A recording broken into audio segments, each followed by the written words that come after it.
परीक्षित जी हरिश्चंद्र ने आंखन में आंसू लेके तारा से कही, रानी अब ये हमारा राज्य परिवार राजपाट ये प्रजा ये अब कुछ भी हमारा नहीं रहा, ये ऐसो आराम ये सब हमारा छिन गया।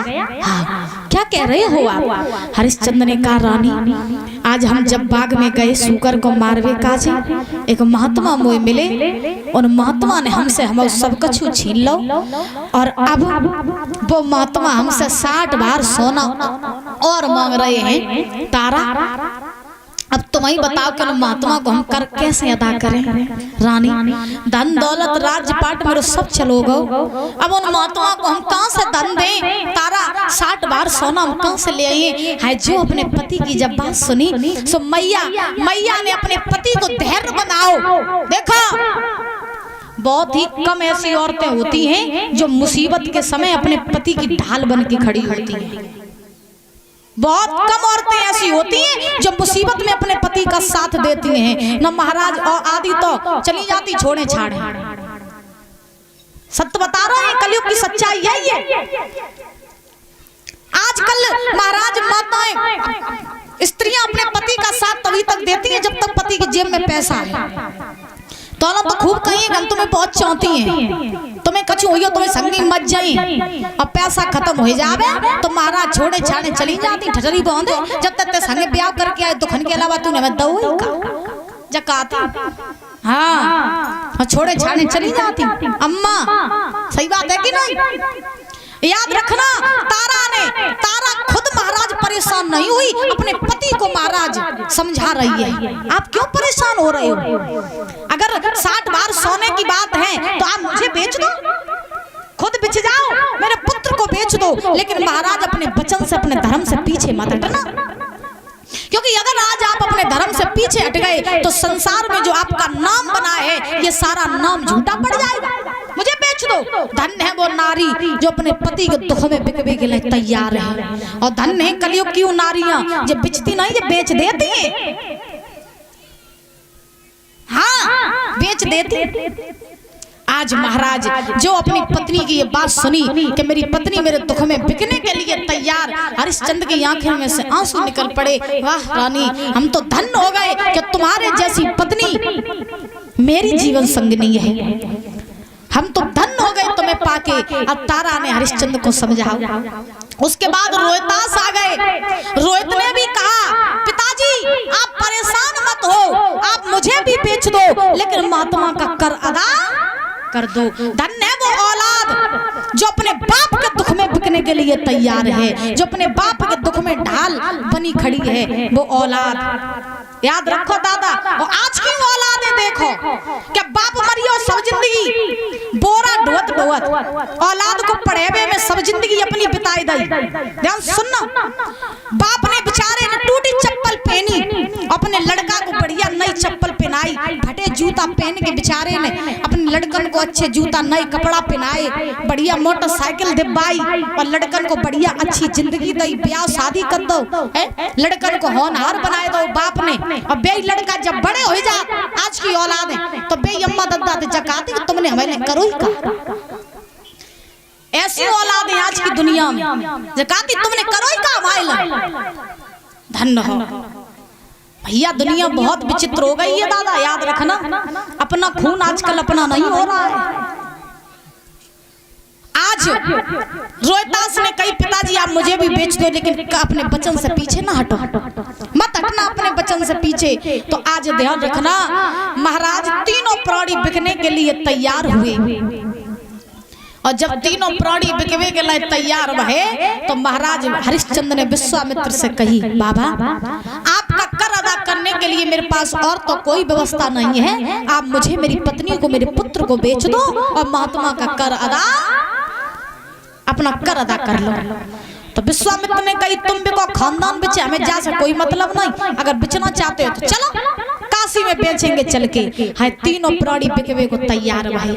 एक बात और बताएं आपको, समय बदलते समय नहीं लगता है।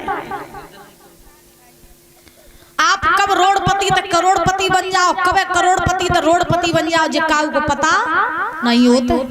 परीक्षित जी महाराज इसीलिए तो कहते हैं, आप ध्यान से सुन ले तो काम आइए। हमें मालूम है तुम न सुन दो न तुम मान दो, तुम अपनी राम धुन में मस्त रहा दो। परिचंद जी अयगपति महाराज एक बात नहीं सुनते, एक बात जाने जो कह रहा दोनों जने जा लगा रात के कब शास्त्री जी छुट्टी करें और कब हम चिलम फूकन जाएं जाइन बैठे रहा हैं। आज तक कोट ओट पहन गया परिचंद। बोलो गोविंद भगवान की, प्रेम से बोलो राधे राधे, और जोर से बोलो।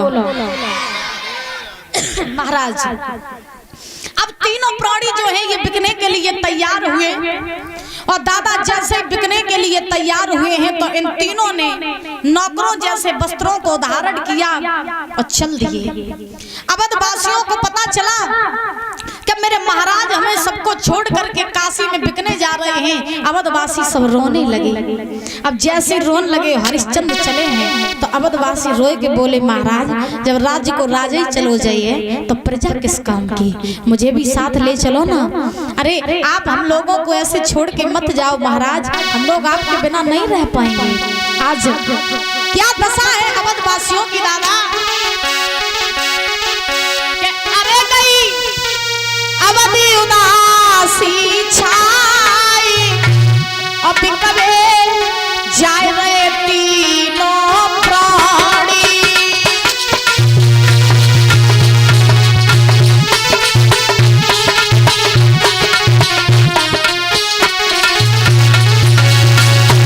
अरे जाए रहे तीनों प्राणी,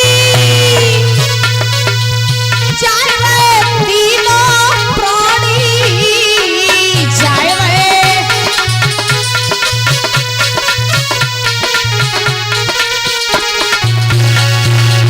अरे गई अवधि उदासी छाई बिकबे जाए रहे तीनों प्राणी।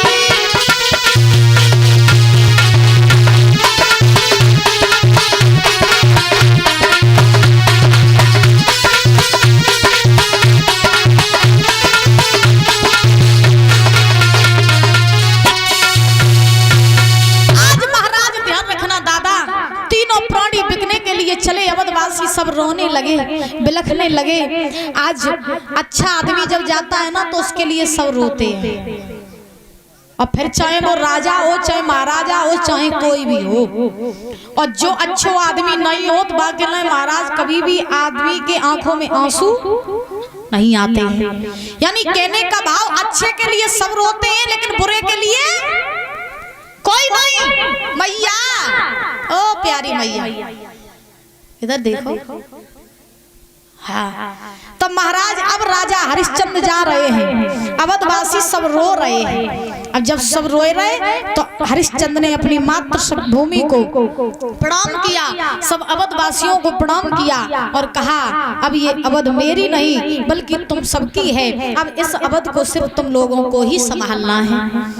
आज रोते रह गए अवधवासी, तीनों प्राणी चले हैं। देखो समय दादा, आदमियों को पास में थोड़ा सा पैसा आ जाए, थोड़ी सी दौलत शोहरत आ जाए तो लोगों के पास में घमंड आ जाता है और लोग दूसरों की औकात दिखाने में लग जाते हैं। अरे तेरी औकात क्या है मेरे सामने, यही तो कहते हैं मेरे सामने तेरी औकात क्या, मेरे सामने मेरे पास गाड़ी है बंगला है पैसा है, हम जब चाहें तब तुम्हारी हस्ती मिटा सकते हैं। आदमी कहता है आदमी से हम जब चाहे तब तेरी हस्ती मिटा सकते हैं, लेकिन ये बात नहीं जानते हैं कि जादना बाकी मार पड़ी ना तादना तुम्हारी जो हस्ती है सुता को पता नहीं चले कहाँ चली जाए।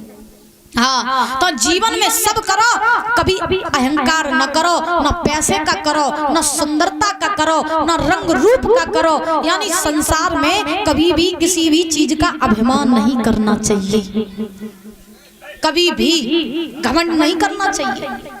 पता नहीं कौन कब कहां कैसे पहुंच जाए, कैसे स्थिति बन जाए।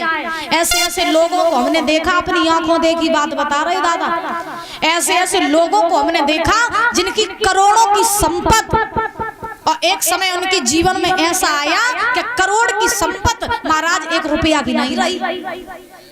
अपनी आंखों देखी बात बता रहे। खैर हम तो आपके बच्चे हैं, हमसे ज्यादा आपको अनुभव है, हमसे ज्यादा आपने दुनिया देखी है, हमसे ज्यादा आपको ज्ञान है।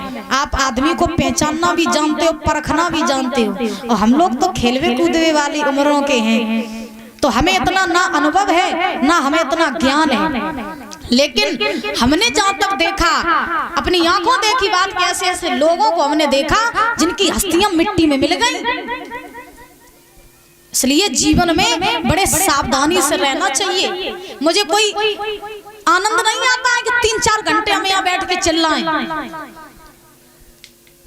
भाई जो ज्यादा बोलता है उसकी एनर्जी वेस्ट होती है, भूख भी लगती है, प्यास भी लगती है, पैर मोड़े 4 घंटे बैठे रहो। हमें कोई शौक नहीं है, कोई सलवा नहीं है कि 4 घंटे यहाँ बैठ के चिल्लाएं।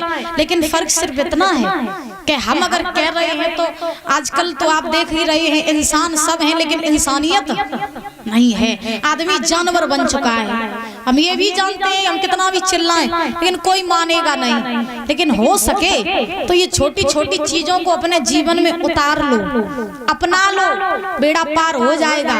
ना काहे ये कीड़े मकोड़ों की जिंदगी जियोगे, मर जाओगे, कुछ साथ नहीं ले जाओगे। बात समझ रही हो मेरी मैया?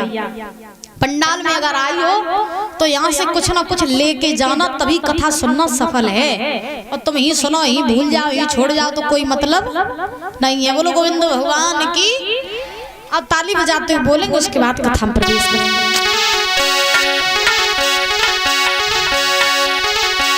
राधा तेरे श्याम और सौतने मोहिले, और जुड़ गई प्रीत छुटे कैसे। ए राधा तेरे श्याम सौतने मोहिले, जुड़ गई प्रीत छुटे कैसे।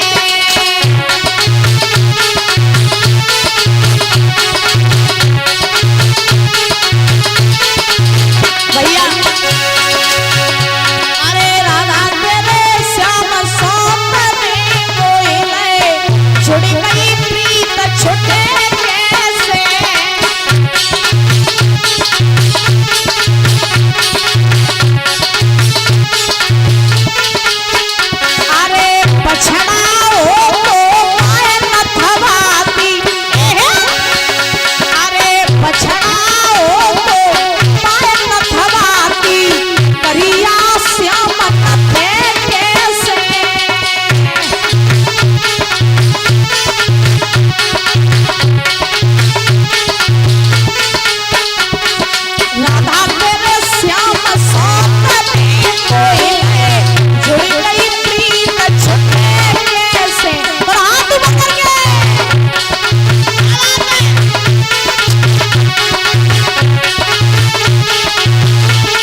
महाराज। अब क्या हुआ कि रानी तारा, रोहतास और राजा हरिश्चंद्र ये तीनों प्राणी बिकने के लिए जब चले तो देखो वो रानी तारा जिसने कभी बाहर की धूप नहीं देखी थी, आज वही रानी तारा कटीले रास्तों पर नंगे पैर चल रही है। काशी में जा रहे हैं तीनों बिकने के लिए। एक दिन नहीं, 2 दिन नहीं, 3 दिन हुई है चलते चलते। लेकिन महाराज जो तीनों प्राणी जो हैं काशी में नहीं पहुंचे। हाय लला, रोहतास के पांव में छाले पड़ी है, रक्त निकलने लगा पैरों में से, प्यास के वजह से गला सूखने लगा। सो रोहित ने अपनी मैया तारा से कही, मैया अब मुंह पे और चलो नहीं।